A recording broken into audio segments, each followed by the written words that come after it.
Hello everybody.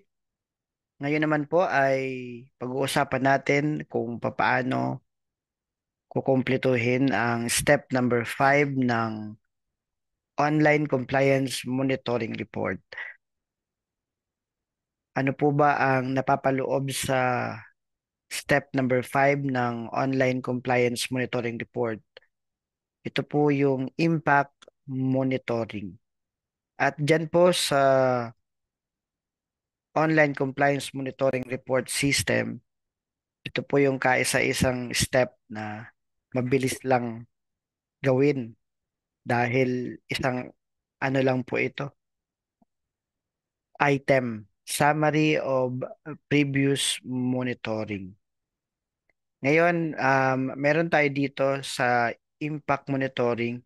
This section shall contain relevant graphical representation or presentation of quantitative and semi-quantitative impact monitoring results showing trends, comparing past monitoring results with the current, relevant monitoring results in other SMR modules shall be referred to.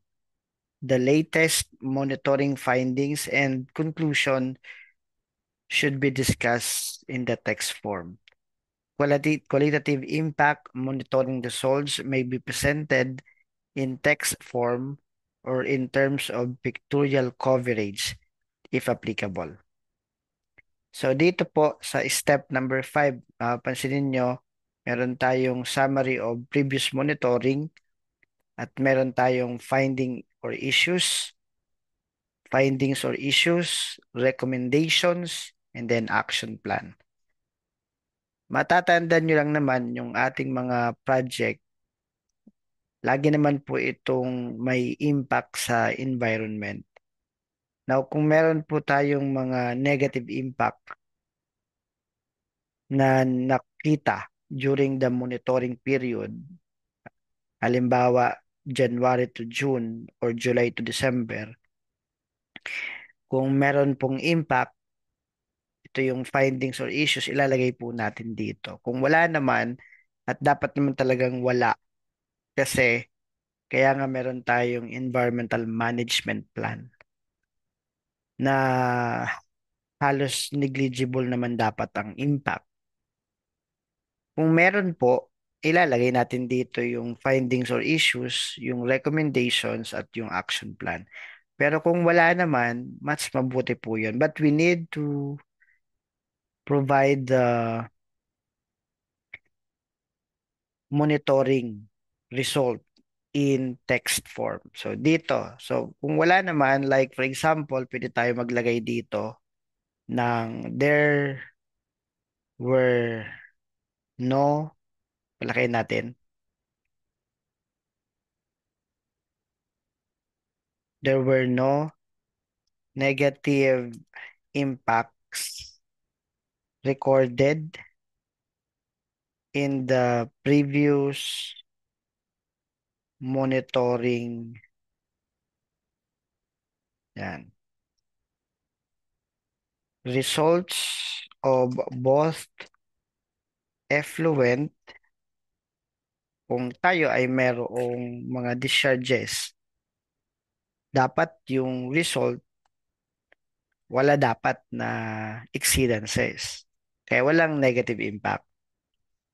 At kung meron din tayong mga equipment na subject for emission testing, dapat din kung ang claim natin ay there were no negative impact, wala ding exceedances. Dapat within the DNR standard. So pwede natin sabihin, results of both effluent and source emission test of applicable parameters are within the standards set by DNR EMB. Yan. Magandang statement ito pagdating dito sa step 5, no? At Ang ating impact naman lagi, um, impact monitoring, ano? Ang impact naman, di lang naman sa tubig at hangin. Siyempre, meron din tayo sa waste. Kaya pwede mo rin sambitin the solid and hazardous waste are properly contained, stored, and disposed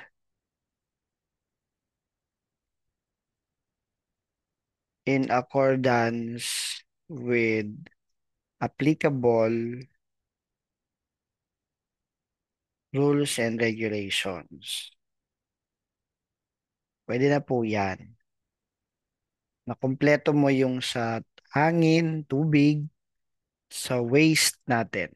At ano po ang recommendations natin kung walang negative impact during the monitoring period? Siyempre, lagi mo sasabihin yung um, con- continual. Ito na naman yung continual. We are using continual, not continuous. Pero pwede rin yung continuous. Continual monitoring of all environmental aspect. Ang aspects po, yan po yung mga activities. And pwede nating sambitin yung prediction of likely new negative impact. Malay mo, may makita tayo na hindi dati nakita. So, kailangan ma-predict yan and provide mitigating measures.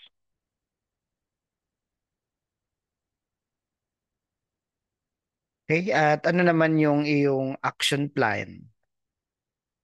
Siyempre, may plano ka kung kahit walang negative impact pa na arising. So, paano natin magagawa itong ating recommendation? Pwede nating ilagay, ensure sustainable practices in conformity with existing company policies and guidelines.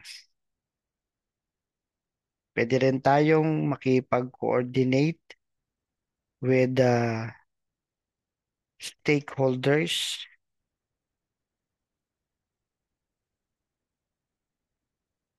for their active support to the existing programs, projects,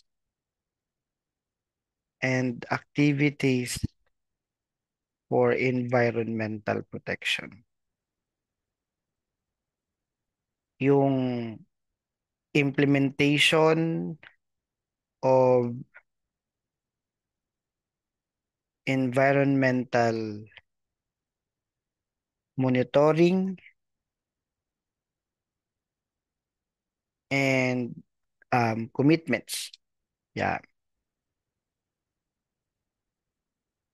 Yan, pwede na po yan. So, after nating mailagay yung mga findings or issues at kung wala naman, yung recommendation at saka action plan, so lalong-lalo kung meron tayong findings, dapat itong action plan na to mailagay, yung compliance natin, ilagay natin dito sa system, our proof of compliance. and then click save para ma-register sa step 5. Pagka po nag-save ka ng isang item, automatic may mag-open pa yan ng isa. So kung talagang meron pong mga findings, pwede mo po yung isa-isahin yung mga findings or issues, yung kanilang particular action plan. So lagay lang natin yan dito. Ganun lang ang step number 5. So kung gusto nyo pa pong malaman yung paano gagawin ang step number 6 ng Online Compliance Monitoring Report, please subscribe, please share, and like this video. Kita-kita tayo sa susunod na step. Thank you very much everyone at mabuhay tayong lahat. Thank you po.